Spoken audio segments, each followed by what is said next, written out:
To my YouTube channel friends. ఇవాళ అయితే ఆదివారం కదా, మీరు ఏం చేస్తారో నాకైతే కామెంట్ చేయండి. నేనైతే వాళ్ళ మా ఆయన అయితే మక్రెల్ ఫిష్ తీసుకొచ్చారు. నేనైతే ఫిష్ కర్రీ అయితే తయారు చేస్తున్నాను. అది ఎలా ప్రిపేర్ చేశాను ఏంటని చూపిస్తున్నాను రండి. దానికి కావాల్సిన పదార్థాలు చూద్దామండి.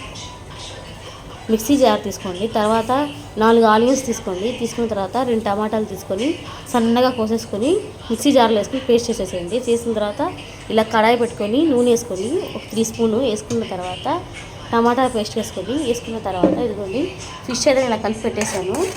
ఇందాక చూపించాను కదా ఇలా కలిపాను ఏంటో అనేది ఫుల్ వీడియోలో పెట్టాను. చూడని వాళ్ళు ఎవరైనా ఉంటే చూడండి, వెళ్ళి చూడండి ఎలా కలుపుతున్నారో ఎలా కలిపేసుకోండి. దాని తర్వాత ఇంకా ఏమేం కావాలి ఏంటి అనే పదార్థాలు అన్నీ చూపిస్తాను.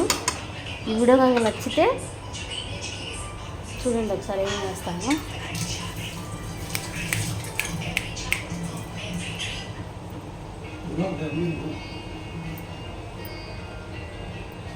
చూడండి, అయితే చింతపండు అయితే నానపెట్టేశాను. ఈ కర్రీ ఎలా చేస్తాను ఏంటి అనేది మొత్తం చూపిస్తాను. చూడండి ఏమేమి వేయాలో, చాలా బాగుంటుంది. ఇప్పుడు మనకి మనం ఏమైనా కూరగాయలు చేయాలంటే ఎంతెంత సేపు పడుతుంది అనుకుంటాం. ఇదైతే ఎక్కువ టైం కూడా పట్టదు, తొందరలోనే అయిపోతుంది. కర్రీ బ్రహ్మాండంగా ఉంటుంది. కావాలంటే చూడండి అసలు ఎంత బాగుంటుందో, చాలా బాగుంటుంది.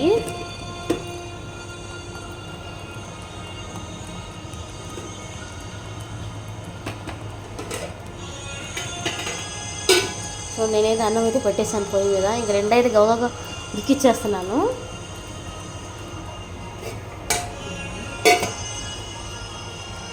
గవగా వంట చేసి అయితే మేమైతే బయటికి వెళ్తున్నాం ఇవాళ.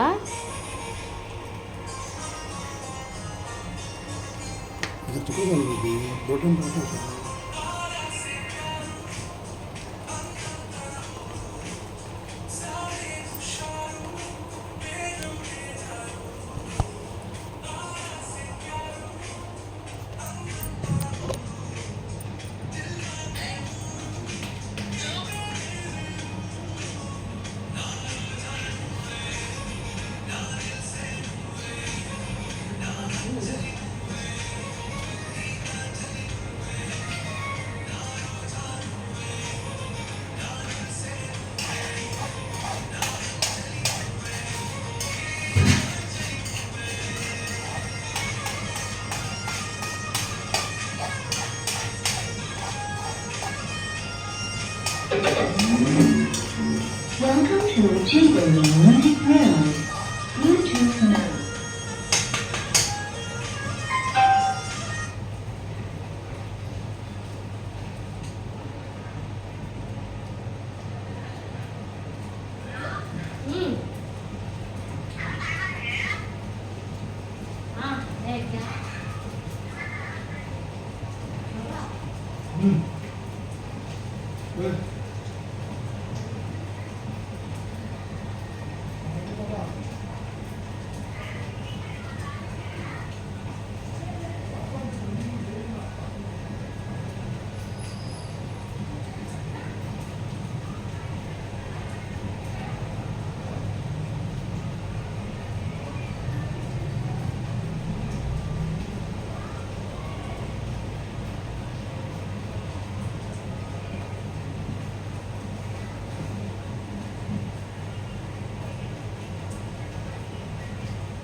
చూడండి ఇదైతే అయిపోయింది కదా, నూనె అయితే పైకి వచ్చేసింది టమాటాలను ఉడికేసి.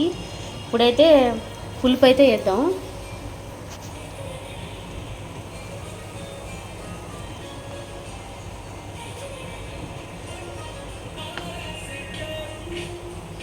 చూడండి పులుపు అయితే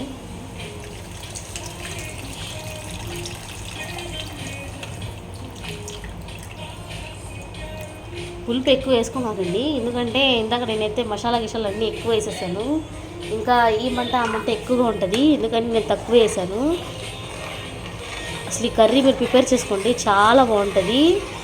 అసలు మీరు టేస్ట్ చేసిన తర్వాత నాకైతే ఒకసారి ఎలా ఉంది ఏంటని కూడా నాకు కామెంట్ చేయండి. చాలా బాగుంటుంది. నేను ట్రై చేసినట్టు చేస్తే ఇంకా బాగుంటుంది.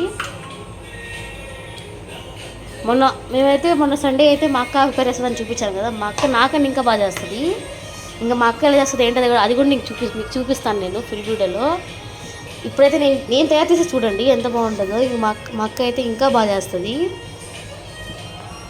దాని తర్వాత పదార్థాలు ఏమేమి వేయాలంటే, ఇంకా మన ఇదంతా ఉడికిపోయిన తర్వాత ఇంకా హైలో పెట్టేసి చక్కగా ఇదంతా సిమ్లో పెట్టుకొని చక్కగా ఉడికించుకోవాలి. సగం కొన్నిగా అంటే ఒక చిన్న గ్లాస్లో వాటర్ వేసుకొని అంతా ఉడికిన తర్వాత ఇంకా మన చేపలు ఒక్కొక్కటి వదులుకోవడమే. ఇంకా వదిలేసిన తర్వాత ఇంకా అదే స్పూన్ పెట్టకుండా క్లాత్ పట్టుకొని ఆ ఫిష్ కర్రీ మనం ఇలా తిప్పుకుంటేనే మనకు బాగుంటుంది. అవన్నీ చేసిన తర్వాత ఇంకా మనకి నేనైతే ఉప్పు సాల్ట్ కారాలు ఇంకేం వేయనండి, ఇంకా అన్నీ దాంట్లోనే వేసేసి మిక్సీ కొట్టేస్తాను ఒకేసారి. కొట్టేసిన తర్వాత ఇంకా ప్రిపేర్ చేసేస్తాను కదా, ఇంకా అలా వదిలేసి లాస్ట్లో కొద్దిగా కొత్తిమీర అయితే చిల్లేస్తాను. ఇంకా అలా చిల్లేసిన తర్వాత టేస్ట్ అయితే మామూలుగా అయితే ఉండదు, చాలా బాగుంటుంది. మరి ఇదైతే మీరు ఎలా ట్రై చేసి నాకు ఎలా వచ్చింది ఏంటని నాకు కామెంట్ చేయండి. మరి ఈ వీడియో మీకు ఎలా నచ్చింది ఏంటనేది నాకైతే సపోర్ట్ చేయండి. మరి ఈ వీడియో ఎలా ఉంది ఏంటి అనేది నాకు కూడా please to subscribe. Thank you watching.